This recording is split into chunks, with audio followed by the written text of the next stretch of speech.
Hi friends, welcome my channel. இப்போ நம்ம channel மூலியமா பார்க்கக்கூடிய ரெசிபி என்னன்னு சொல்லிட்டு பார்த்தீங்களன்னா, ஒரு சூப்பரான ஸ்வீட் ரெசிபி தாங்க பார்க்க போறோம். அதுக்கு ஒரு கடாய் ஒன்று வச்சுக்கிட்டோம். மெஷர்மெண்ட் கப்பால 1 கப் அளவுக்கு நம்ம சர்க்கரை சேர்த்துக்கலாம். அதே கப்பால அரை கப் அளவுக்கு தண்ணி சேர்த்துக்கலாம். இப்போ ஸ்டவ் ஆன் பண்ணிக்கலாம். சர்க்கரை நல்லா கரைஞ்சி வர வரைக்கும் கிளறி விட்டுக்கலாம். இந்த ஸ்வீட் பாத்தீங்கன்னா டக்குன்னு ஒரு 5 நிமிஷத்துல செய்து முடிச்சிடலாங்க. டேஸ்டும் சூப்பரா இருக்கும். இந்த சர்க்கரை நல்லா முழுமையா கரைஞ்சி வரணுங்க. அது வரைக்கும் நல்லா சூடுபடுத்திக்கலாங்க.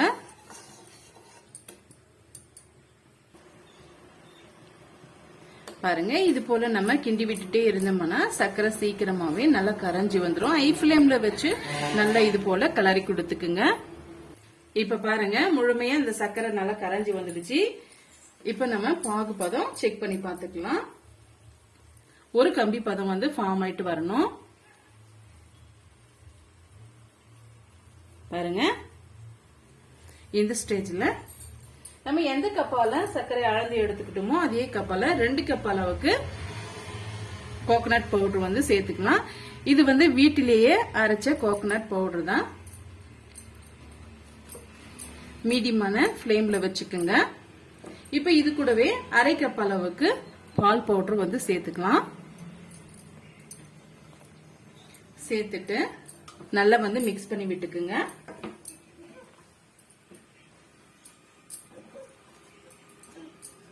கட்டிகள் இல்லாம இது போல நல்லா வந்து மிக்ஸ் பண்ணி விட்டுக்குங்க.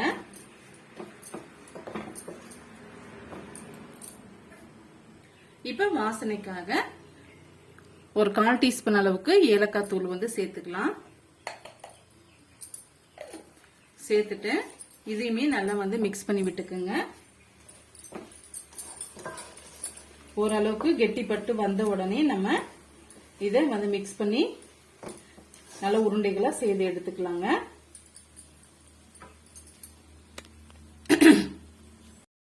பாருங்க, இந்த அளவுக்கு சுருண்டு வந்த உடனே இப்ப ஸ்டவ் ஆஃப் பண்ணிடலாம்.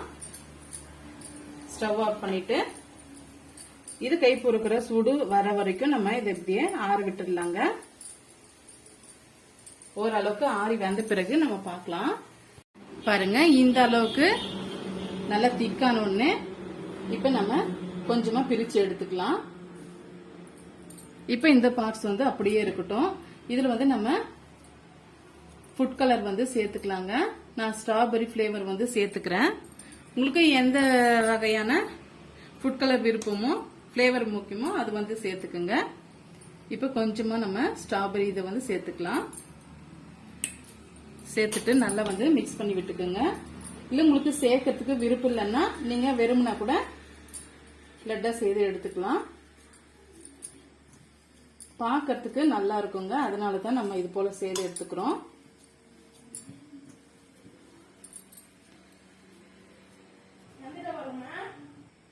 பாருங்க, நல்லா வந்து மிக்ஸ் பண்ணி எடுத்துக்கிட்டோம்.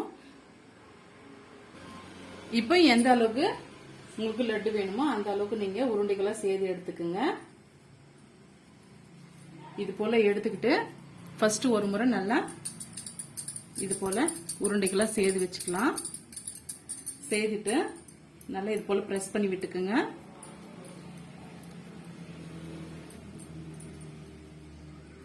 இது போல பிரஸ் பண்ணி விட்டுட்டு இப்ப இந்த ஒயிட் பார்ட் இருக்கு இல்லைங்களா, இதையுமே வந்து நம்ம ரவுண்டா வந்து செய்து வச்சுக்கலாம்.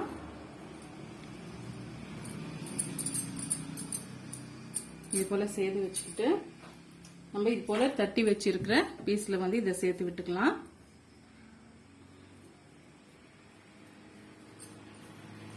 இதை வந்து அப்படியே ஃபில் பண்ணிடலாங்க.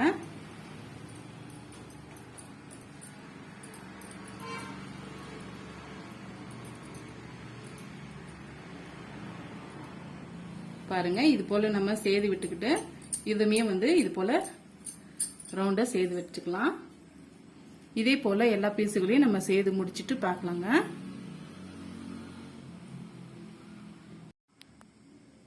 பாருங்க எல்லா லட்டு நம்ம செய்து முடிச்சுக்கிட்டோம்.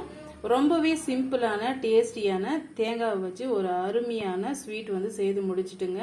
பசங்க கேட்டாங்களா டக்குன்னு இதை வந்து செய்து கொடுங்க, ரொம்பவே விரும்பி சாப்பிடுவாங்க. இதை நம்ம ஒரு வாரம் வச்சிருந்து கூட சாப்பிட்லாங்க, கெட்டு போகாம அப்படியே இருக்கும். ரொம்பவே டேஸ்டியான இந்த தேங்காய் லட்டு வந்து உங்களுக்கு பிடிக்கும்னு நினைக்கிறேன். பிடிச்சிருந்தா மறக்காம சந்திக்குட்டி சேனலுக்கு சப்ஸ்கிரைப் பண்ணுங்க, லைக் பண்ணுங்க, ஃப்ரெண்ட்ஸ் அண்ட் ஃபேமிலியோட நிறைய ஷேர் பண்ணுங்க. இது போல சிம்பிளான டேஸ்டியான ரெசிபிஸ் பார்க்க நம்ம சேனலை ஃபாலோ பண்ண மறந்துடாதீங்க. தேங்க்யூ.